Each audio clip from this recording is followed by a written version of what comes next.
What's up, everybody? Gundork here. Doing an impromptu video, actually, that's not just match footage. By request, somebody asked me, hey, what are your thoughts on the Mischief Machine grip module versus the OEM?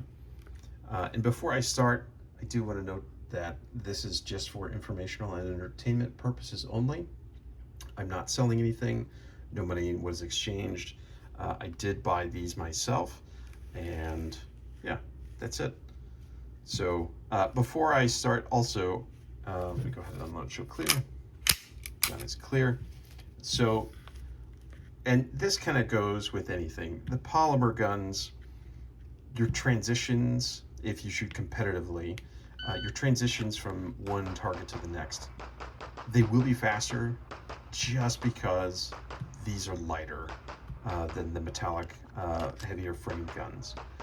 Now, the pro of the metal frame guns is these do feel softer shooting, as well as it's a little bit easier to shoot at distance because it's not so jarring in the hands. Not to say that, hey, a 9mm is crazy hard, but if you have a no-shoot partial or tuxedo target at distance for USPSA, I find it easier to take doubles with the heavier framed gun than the polymer. Some of the other benefits are this is just a G10 grip here, so these can be changed out. Special shout out to Patriot Defense that makes wonderful grips for these, as well as wonderful grips for other guns. Ask me how I know. Again, they have not sponsored anything on here. This is all of my doing. The stock G10s, they're fine. There's nothing really special about them. I have not replaced them out yet just because I was running this appendix for a while. But I think I'm settled on, okay, outside the waistband is the way to go. If we look here further down at the air quote magwell, this has kind of been sanded down a little bit here, almost making like a funnel, but still not yet like really truly a magwell that would eliminate this from carry optics. So from a competitive perspective, if you're shooting USPSA, this can qualify for carry optics because it's no different than a grip module for a P320 or others. I think the P365 as well counts as that. Yeah, you can change these out.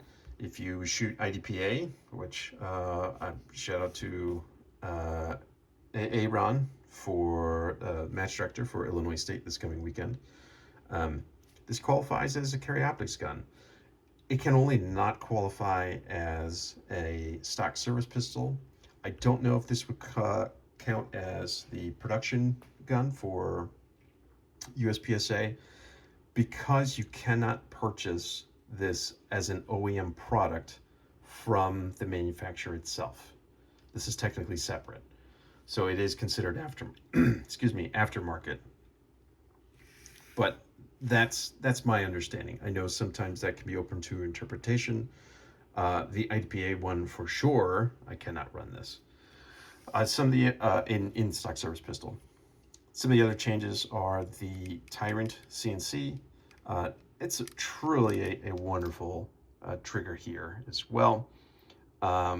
For one match, I had to shift away from this one and use the OEM because this little screw was walking out, and I decided to strip it, and I had to actually destroy the trigger in order to get the trigger the firearm to function. But shout out to Tyrant CNC, they took care of me, and their service is truly remarkable. The things I noticed between the Tyrant versus the OEM is the take-up is less, the break is less. It's better in every single way. The safety function remains, and so on and so forth. I was getting trigger freeze at some of the more faster stages and faster targets in that match. So that kind of sealed the deal. It's like, okay, yeah, the Tyrant CNC is the way to go. Some of the other changes are the Rook, excuse me, um, Powder Precision springs are inside. I think they do feel a little bit nicer. Are they necessary? No, not really, because anytime you mess with springs, you tend to start to change the reliability. That's not been the case also with this firearm.